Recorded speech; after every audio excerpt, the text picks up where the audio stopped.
Hi అండి, welcome to my channel. ఇవాల్టి మన ఛానల్లో ఒక మంచి రెసిపీ అయితే చూపించబోతున్నాను.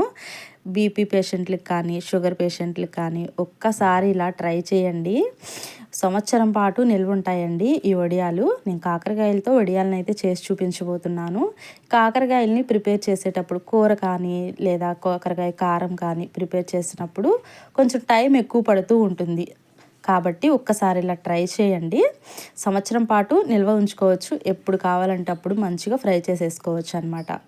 సో నేను ఇక్కడ కాకరకాయలను అయితే తీసుకున్నాను. పెద్దగా లెక్కేమీ లేదండి, ఎంతైనా తీసుకోవచ్చు. కాయల లెక్కలో అయితే నేను తీసుకుంటున్నాను. ఒక 6 దాకా అయితే తీసుకుని శుభ్రంగా నీట్గా కడిగి దీనిలో తడెక్కడా లేకుండా చక్కగా పూర్తిగా ఎండిన తర్వాత ఆ తర్వాత ఇలా రౌండ్గా ముక్కల్లాగా కట్ చేసుకుంటున్నాను అనమాట. చూసారు కదా, ఈ సైజులో ఇలా ఉంటే సరిపోతుందండి. ఇప్పుడైతే ఇందులో ఉన్న గింజలను అయితే తీసేస్తున్నాను. లేతగా ఉంటే పర్లేదు, బట్ దీనిలో కొంచెం ముదురుగా సీడ్స్ ఉంటే కనుక తీసేసుకోవాలన్నమాట. ఆ తర్వాత ఇందులో పండిన కాయలు కూడా ఉంటాయండి కాకరకాయల్లో. అవి మాత్రం అస్సలు వేసుకోవద్దు, ఎందుకంటే ఎక్కువ రోజులు నిల్వ ఉండకుండా అవి బూజు వచ్చేస్తాయండి. ఈ విధంగా ఉంటే వీటిని తీసేసుకుని పక్కన పెట్టేసుకోండి. ఇలా చక్కగా కట్ చేసుకున్న ముక్కల్లోనికి ఇందులోనికి అయితే సాల్ట్ అయితే వేసుకుంటున్నానండి. 1 టేబుల్ స్పూన్ దాకా అయితే వేసుకుంటున్నాను. ఆ తర్వాత ఇందులోనికి 1/4 టేబుల్ స్పూన్ దాకా పసుపును కూడా యాడ్ చేసుకోవాలి. ఇలా చక్కగా యాడ్ చేసుకున్న తర్వాత మంచిగా ఉప్పు, ఆ తర్వాత పసుపు ఇదంతా ఈ ముక్కలకి పట్టేలాగా ఇలా నీట్గా కలిపేసుకోవాలన్నమాట. ఇదంతా నేను నైట్ టైం ప్రిపేర్ చేస్తున్నానండి. ఉదయం పూట వడియాలు పెట్టుకోవాలనుకున్నప్పుడు ఇలా నైట్ టైమే ప్రిపేర్ చేసి పెట్టుకోవాలి. ఇలా పెట్టేసేసి మూత పెట్టేసేసుకుని నైట్ మొత్తం కంప్లీట్గా ఇలాగే ఉంచేసాను అనమాట. ఇలా మార్నింగ్ టైం కల్లా ఇది చక్కగా ఊరి ముక్క కూడా కొంచెం మెత్తపడుతుంది అనమాట. ఇక్కడ నేను మార్నింగ్ టైంలో అయితే మూత ఓపెన్ చేసి ఇక్కడ నేను మీకు చూపిస్తున్నాను చూడండి. ఈ విధంగా ఉంటాయన్నమాట. చూడండి, కొంచెం మెత్తగా అయ్యాయి అనమాట. ఇప్పుడైతే ఇలానే డైరెక్ట్గా ఎండలో ఎండబెట్టుకోవచ్చు, బట్ నేనేంటంటే పిల్లలు కూడా ఇష్టంగా తింటారండి. చాలామంది ఆల్మోస్ట్ పిల్లలు కాకరకాయ తినడానికి అవాయిడ్ చేస్తూ ఉంటారు కదా, బట్ ఈ విధంగా ప్రిపేర్ చేసి ఇవ్వండి, చాలా ఇష్టంగా తినేస్తారనమాట. సో ఇక్కడ నేను దీనిలో ఉన్న నీరంతా పోవటానికి ఇలా గట్టిగా పిండేస్తున్నానండి. మరీ అంత గట్టిగా పిండొద్దు, లైట్గా పిండండి. ఎందుకంటే గట్టిగా పిండేస్తే ముక్కలు నలిగిపోతూ వస్తాయన్నమాట. ఇలా జస్ట్ లైట్గా పిండేసేసుకోవాలన్నమాట.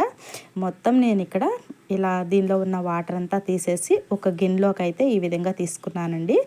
ఆ తర్వాత ఈ ముక్కల్ని కట్ చేసుకుని పెట్టుకునేటప్పుడే మినపప్పుని ఒక చిన్న టీ గ్లాస్ అయితే నానబెట్టుకున్నాను నైట్ టైమే. ఇలా నానబెట్టేసేసిన మినపప్పుని శుభ్రంగా 2-3 సార్లు కడిగేసి ఆ తర్వాత ఒక మిక్సీ జార్లోకి అయితే దీనిలోకి అయితే వేసేసుకుంటున్నాను. ఇలా వేసుకుని తినే స్పైసెస్ని బట్టి మిర్చిని కూడా యాడ్ చేసుకోవాలి. ఇక్కడ నేను ఒక పెద్ద సైజు పచ్చిమిర్చిని అయితే యాడ్ చేసి ఇందులోకి వేసేసుకున్నాను. ఆ తర్వాత రుచికి సరిపడా సాల్ట్, ఈ పప్పుకు టేస్ట్కి తగినంత మాత్రమే సాల్ట్ వేసుకోవాలి. ముందుగానే కాకరకాయల్లో సాల్ట్ యాడ్ చేసాం కాబట్టి దీనిలోకి సరిపడా వేసుకుని వీలైనంత మెత్తగా గ్రైండ్ చేసుకోవాలి. ఇలా గ్రైండ్ చేసుకున్నది కాకరకాయ ముక్కల్లో వేసేసుకుని మంచిగా ముక్కలకి పట్టే విధంగా 2 వైపులా చక్కగా ఈ విధంగా కలిపేసుకోవాలి. ఇలా మంచిగా కలుపుకున్న తర్వాత ఒక క్లాత్ మీద కానీ లేదా ప్లాస్టిక్ కవర్ మీద కానీ మంచిగా ఎండ తగిలే ప్లేస్లో పెట్టుకుంటే ఒక్క రోజులోనే మంచిగా ఎండిపోతాయండి. ఆ తర్వాత రెండో సైడ్ని కూడా ఒకవైపు ఎండిన తర్వాత రెండో సైడ్ని కూడా టర్న్ చేసేసి మంచిగా ఎండబెట్టుకోవాలి. ఇలా కంప్లీట్గా దీనిలో తడెక్కడా లేకుండా ఎండబెట్టుకుని ఒక డబ్బాలో స్టోర్ చేసి పెట్టుకున్నామంటే బూజు పట్టడం కానీ నల్లగా అవటం కానీ అట్లా ఏమీ ఉండదు అనమాట. కలరు అదే కలర్లో చక్కగా ఉంటాయండి వడియాలు, చాలా టేస్ట్గా ఉంటాయి అన్నమాట. పూర్తిగా ఎండలో ఎండబెట్టిన తర్వాత నేను మీకు ఇక్కడ చూపిస్తున్నాను చూడండి. చక్కగా 2 వైపులు కూడా నేను ఎండబెట్టాను. ఒక్క రోజులోనే ఎండిపోయింది. ఎండలు బాగా వేస్తున్నాయి కాబట్టి ఇలాంటి ఎండల టైంలోనే చక్కగా ఇలాంటి కాకరకాయ వడియాలను స్టోర్ చేసి పెట్టుకున్నామంటే ప్రిపేర్ చేసుకుని సంవత్సరం పాటు నిల్వ ఉంటాయి. ఎప్పుడు కావాలంటే అప్పుడు రసం కానీ సాంబార్ కానీ గ్రేవీ కర్రీస్ కానీ ఇలా చేసుకునేటప్పుడు చక్కగా డీప్ ఫ్రై చేసుకుని ఇలా వడియాలు పెట్టేసుకుని తిన్నామంటే చాలా బాగుంటాయి. చేదు కూడా ఉండవండి, చాలా టేస్ట్గా ఉంటాయి అన్నమాట. మంచిగా ఈ విధంగా ఎండిపోయిన తర్వాత ఇక్కడ నేను మీకు ఒక గిన్నెలోకి తీసేసుకుని చూపిస్తున్నాను.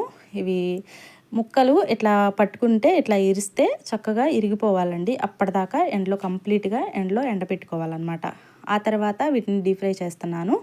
స్టవ్ మీద కళాయి పెట్టుకుని అదేవిధంగా ఇందులోనికి డీప్ ఫ్రైకి సరిపడా ఆయిల్ తీసుకుని ఆయిల్ బాగా హీట్ చేసుకోవాలి.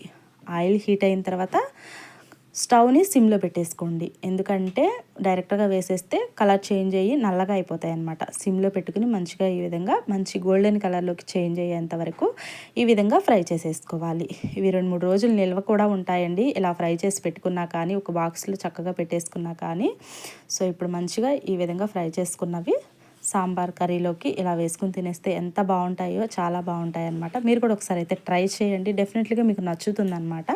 సో మీకు ఈ వీడియో నచ్చే ఉంటుంది అనుకుంటున్నాను. నచ్చితే కనుక లైక్ చేయండి, షేర్ చేయండి. కొత్త వాళ్ళు కనుక చూస్తుంటే తప్పకుండా మన ఛానల్ని సబ్స్క్రైబ్ చేసుకోండి. పక్కనే ఉన్న బెల్ ఐకాన్ని క్లిక్ చేసినట్లయితే నేను పెట్టే వీడియోస్ అన్నీ మీకు నోటిఫికేషన్ ద్వారా అందుతూ ఉంటాయన్నమాట. Thank you for watching. Have a nice day.